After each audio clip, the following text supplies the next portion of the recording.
You're listening to the True North Success Podcast. Real stories of personal, professional, and financial wins from Alberta's best. With your hosts, Gary Ma and Amy Kim. Hey everybody, welcome back to the show. Today, my special guest is Sylvia Chan Remillard. She is the Associate Director of Cardio Metabolic Science license at Novo Nordisk, Canada, leading a national team across diabetics and obesity care with a PhD in nutrition and deep experience spanning science and strategy and business. She is passionate about translating research into real-world impact. It's a real pleasure to have her on the show today. Welcome, Sylvia. Thanks, Amy. Nice to be here. Nice to meet you too. So, Sylvia, I gave a brief overview of your success, but can you fill in the detail of what your business is all about and who are your main client and how long you've been doing this for? So yes. So now, probably since the time you guys looked at my LinkedIn profile, my title has actually changed. I'm in a slightly different role now. So my title now is Senior Manager of the Medical Science Liaison still, but also of Field Excellence. So I work for a company called Novo Nordisk, and we are a diabetes company known around the world. And I've been working for them for almost coming up 9 years now. And then before that, I was in the environmental engineering industry. So quite the varied, different past to get here. Mm-hmm. And who are your main client, if you would like to mention? So our main clients are basically patients who are living with diabetes or patients who are living with obesity. Mm-hmm, gotcha. So there are a lot of competitions in the medical industry. So what do you really feel that sets you apart from the rest of the competitors out there? Myself or Novo Nordisk? Novo Nordisk. Or it can be your two. Like what skills that do you have and it sets you apart from the rest of individuals? That's a really hard question to answer because I don't know that I have anything that really differentiates, but maybe for example, your background or your experience and okay, I see what you're saying. So I think one of the interesting things that kind of actually differentiates me, and it's not the PhD, it's not the postdoc work or anything. I think it's actually growing up in a small town in a Chinese food restaurant. So I had the stereotypical, what you see when you think of a Chinese immigrant. I grew up in the back of a Chinese restaurant.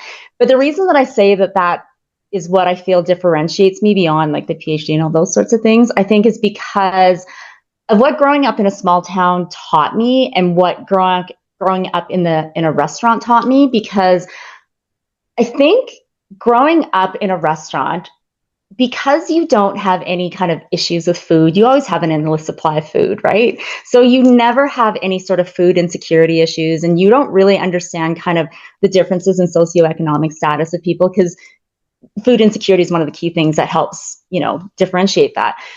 So I think what really defines me from that is the compassion that it has taught me and the kindness that it has taught me, because, I think seeing people from different areas and seeing them struggle and just that, everyone's a person, nobody's different. I think being in a restaurant, that's what really kind of defined that in me, and seeing how my mom and dad treated people who didn't have food. So that's one thing. But I think the other thing with growing up in the restaurant is the fact that you actually have to be quite gregarious, and you have to be able to develop small talk with people and figure out how to engage and connect with people. And I think fortunately growing up in a restaurant, I was able to learn that really, really early on in my life. And it's something that's actually transferred through. And I think that those are kind of the things that differentiate me from being from a leadership kind of perspective. At least that's what I think. Awesome. Yeah, I love that story. So, sounds like because you grow up in the restaurant industry and you get to meet a lot of people and then able to start the small talk, and then that helps you to easily connect with in the individual level, right? So that you can easily see that when you're coming as a later on as a leader, so you are not just thinking like, textbook based rather than more like, real life story and real street story like that. So yeah, that makes sense to me. Okay, Yeah, so absolutely. For any listening that anyone listening who is facing health challenges, especially around the cardiometabolic health like diabetes and the obesity. So what advice would you like to give them? And are there any like small habits that maybe make a real difference? Uh, I think it would mostly be to try to stay as informed as you can and to just have a really close connection with your healthcare team, with your physicians, with the allied health, with your pharmacists, with your nurses that you work with. I think just really having a close relationship with them is really important. And I also think asking all the questions and being okay with being curious and being okay with asking perceived dumb questions. I ask dumb questions all the time, but I think it's really important to be able to ask those types of questions and to be open with that. I love that. I love that. Because sometimes we assume that we know, but that we don't know what we don't know until we ask. Exactly. So, right? And then sometimes we just get some information from our next door or our parents that who doesn't know any better. So it's Yeah, important to absolutely. ask Or those. TikTok. Yeah, perfect. Yeah, Yeah, TikTok's always absolutely. giving interesting advice. Right. So why, like, is there any thing that when you grew up, like, how you get into a medical industry? What makes you Yeah, so interesting? so that's kind of a really long story. So when I was growing up, I wanted to be a lawyer, a very stereotypical, doctor, engineer, lawyer kind of thing. And then when I got to university, I don't know, like I think I've always just been very interested in the sciences, and that just is the path that it kind of took me along. And then I think when I finished my undergrad in nutrition, I had applied for this master's program and I didn't get in, which I thought was the most devastating thing in the world. But then I realized, and I'd applied for another one too. But then I realized that I got accepted into the PhD program, which to me it was a much better path for me. And so then I did the PhD and I looked at how probiotics impact human health. And after that, I remember speaking with my graduate supervisor, and I remember him saying to me, where do your passions lie? Do your passions lie in research, or do your passions actually lie in teaching? And my passions were in teaching. So then he kind of steered me a little bit away from being a professor. So then that's kind of how I went down industry. But I didn't enter into industry directly into the medical stream. I actually entered into industry as an Alberta, what is that term? Oh, an Alberta Ingenuity Industry Associate. So that's like a postdoctoral program in industry in a company. So I joined an engineering company and I got to work on nanomaterials, and I got to do things, with the US EPA, got to do NATO research workshops, all those really, really cool things. And then I became a senior scientist. But then at some point, I kind of got a little bit tired of the science. So then when because nanomaterials is very hardcore science. So when I became a little bit tired of it, I decided to move to the business development team at the same company. And I learned so much about business and so much about communicating people and getting people to work together. But it was actually kind of serendipitous that I got into Novo Nordisk, because I wasn't actually looking to leave, because the last company that I worked with and the people I worked with treated me really well. But it just so happened that the hiring manager for Novo Nordisk was friends with the recruiter, and I happened to also know this recruiter because we had met in a different situation, and he ended up putting us together because he knew that we kind of had personalities that would really mesh together. So then that's how I entered into Novo Nordisk, and it's been amazing ever since. So it's not really the traditional, like I had a plan kind of route. It was just kind of some things just fall into place, right?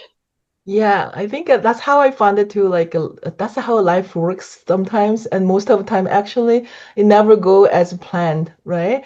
Yeah. But as long as we stay open-minded and Mm-hmm.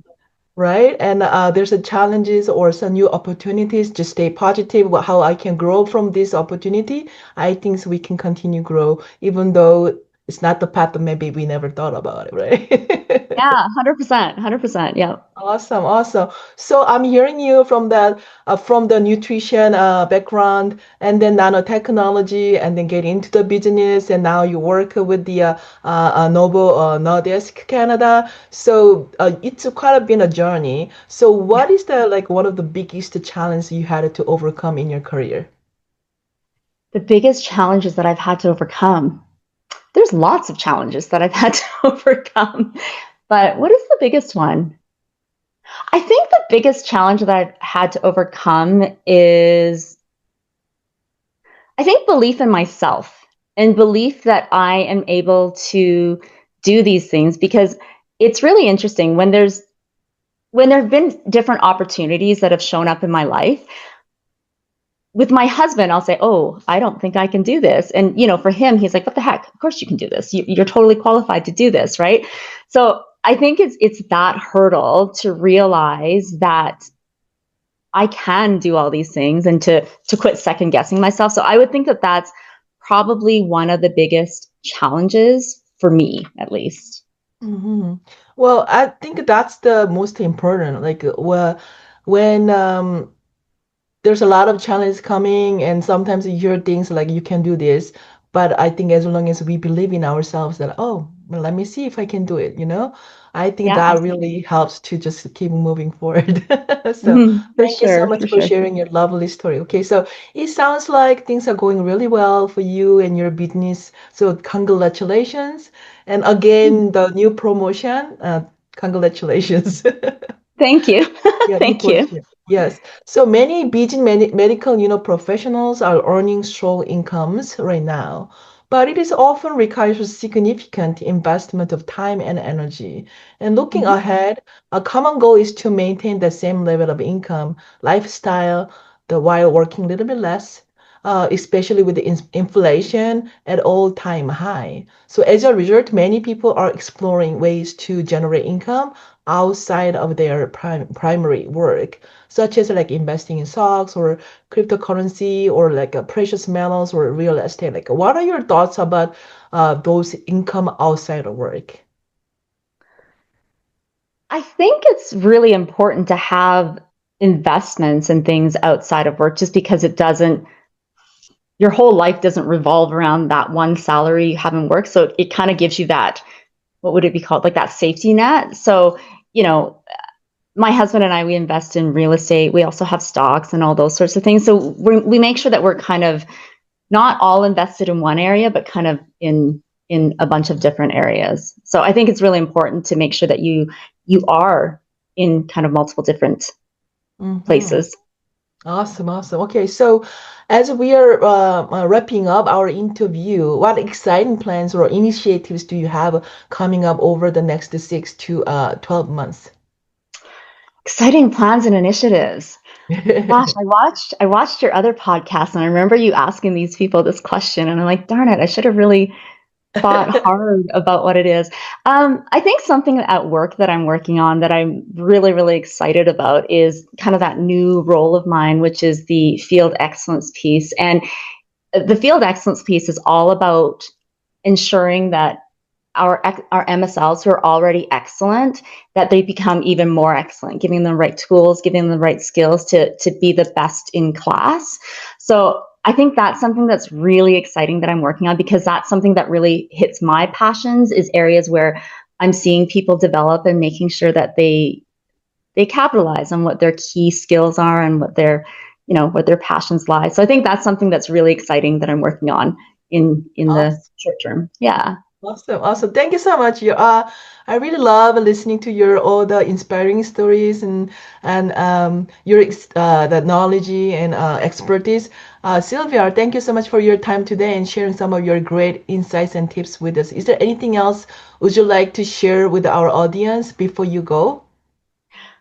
Maybe just what I shared with you earlier, that I'm really impressed by this podcast, and it's such a great opportunity for us out west to be able to showcase our capabilities. And because I think we have a lot of opportunities out east as a function of population and everything, and we don't get as many opportunities to showcase what we have out west. So I think this is a really amazing podcast that you have, and thank you for thinking of me for this opportunity. Absolutely. It was a great pleasure to have you, of course. So, if anyone would like to connect with you, how they can get a hold of you? They can just reach out to me through LinkedIn, Sylvia Chan Remillard. Awesome. So it was a great pleasure having you on the podcast and hearing you sharing your insights and experience with us. We truly appreciate your time and the perspective you brought to the conversation. Thank you so much, Sylvia. Amazing. Thanks, Amy. Want to share your success story? Apply to be a guest at truenorthsuccessshow.com/guest. We'd love to hear from you.